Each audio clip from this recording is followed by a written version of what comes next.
Elisabeth Legac, vous représentez la CFDT ici dans la région Auvergne-Rhône-Alpes. La CFDT, par Laurent Berger, a exprimé une certaine déception à l'issue de la publication des ordonnances par le gouvernement. Sur quoi portent ces désaccords ? Alors il y a des points sur lesquels on n'est absolument pas en accord. Et ce qui nous amène à avoir l'expression on est déçu, c'est notamment sur la question du dialogue social dans l'entreprise et du dialogue social en général, la place que doivent prendre les organisations syndicales dans ce dialogue social. Les ordonnances avaient pour objectif d'assurer un peu de flexibilité pour les entreprises, mais surtout de la sécurité pour les salariés. Et aujourd'hui, on fait le constat qu'il y a beaucoup plus d'effets sur la flexibilité et pas suffisamment sur la sécurité. La déception autour du dialogue social, on a une société qui est en évolution forte, avec un monde du travail qui change, et on pouvait penser que le dialogue social devait prendre une place, en tout cas c'est ce que pense la CFDT, c'est que le dialogue social doit prendre une place importante pour discuter avec les employeurs, de manière à pouvoir assurer que l'entreprise ou les administrations, par le biais de ce dialogue social, permettent d'avoir une réponse adaptée et adéquate aux problématiques qui sont vécues par les entreprises et les salariés. Or, dans ces ordonnances, le dialogue social est quand même plutôt mis à mal.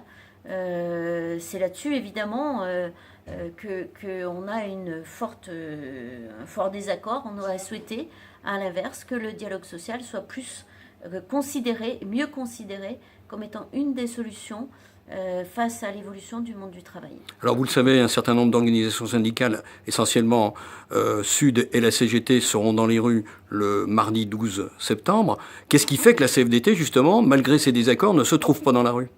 Alors, la CGT a décidé de cette date avant la phase de concertation. Et elle l'a décidé dans son coin sans interpeller les autres organisations syndicales. Si on veut une manifestation unitaire, c'est ensemble qu'on décidait de la date et de la forme, etc. Mais bon, au-delà de cette problématique de départ, nous, on ne considère pas que c'est la casse des droits sociaux, on ne considère pas que c'est la casse du Code du travail. On n'est pas dans cette phase-là. Il y a des formes d'attaque qui sont faites, et là-dessus, il va y avoir tout le travail sur les décrets, notamment sur les moyens qui sont proposés aux différents représentants du personnel dans les entreprises.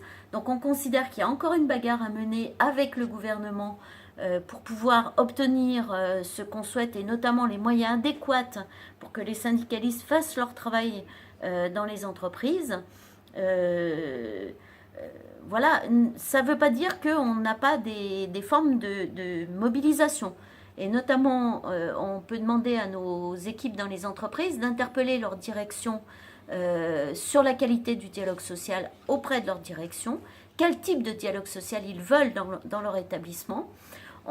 S'il y a besoin, quand il y a une vraie difficulté sur le sujet, ce qui existe dans pas mal de boîtes, eh bien on va aller rencontrer les représentants patronaux pour leur expliquer pourquoi est-ce qu'on est en désaccord, notamment avec ces ordonnances, sur la place qui est faite au dialogue social, et on va exiger qu'il y ait une qualité du dialogue social dans les entreprises.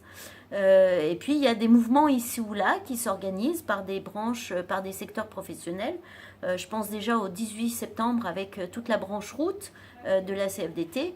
Donc on n'est pas sans réaction, y compris des réactions pour dire notre mécontentement face à ce qui est sorti aujourd'hui sur les ordonnances. Alors justement, la CFDT organise un très grand rassemblement. Il était planifié déjà depuis un certain temps, le 3 octobre à Paris. Est-ce qu'on peut penser que ce rassemblement peut être l'occasion justement d'exprimer ce qui ne va pas de la part de la CFDT ? Ça exprimera en partie aussi ce qui ne va pas. Ce rassemblement, il était prévu déjà depuis plusieurs mois. C'est notamment pour fêter notre première place en tant qu'organisation syndicale dans le privé. Donc ça, c'est important, et ça sera un rassemblement festif. Et évidemment, comme la question du dialogue social est posée par le biais de ces ordonnances, eh bien, ça sera le moment aussi de démontrer la plus-value d'un dialogue social de qualité dans les entreprises, notamment pour sortir des difficultés, que ça se passe par par cette confrontation entre le point de vue d'une direction et le point de vue des salariés. Donc il y aura aussi des temps sur la qualité du dialogue social ou le manque de dialogue social pour montrer ce que ça pose comme problème dans une entreprise. Alors il y a certes les ordonnances qui font objet de loi, mais il y a des décrets qui vont suivre. Est-ce qu'à cette occasion-là, la CFDT peut encore peser? Est-ce qu'elle peut le peser avec d'autres organisations? On considère qu'on peut toujours peser, mais on ne part jamais perdant. Dès lors qu'il y a une négociation, que ce soit dans l'entreprise, que ce soit du niveau national, à tous les niveaux, dans les branches, du niveau du territoire, on part jamais perdant. Et on part avec détermination et conviction. Et avec notamment tous les arguments pour faire valoir la pensée que l'on a, c'est-à-dire le développement du dialogue social avec les moyens alloués pour pouvoir peser correctement et pour pouvoir travailler syndicalement dans les entreprises, faire de l'action syndicale au service des travailleurs. Donc on ne part jamais complètement perdant, on ne part jamais perdant. Et donc on va continuer à peser dans la période, c'est autour des décrets, autour des moyens et des droits pour l'ensemble des représentants du personnel.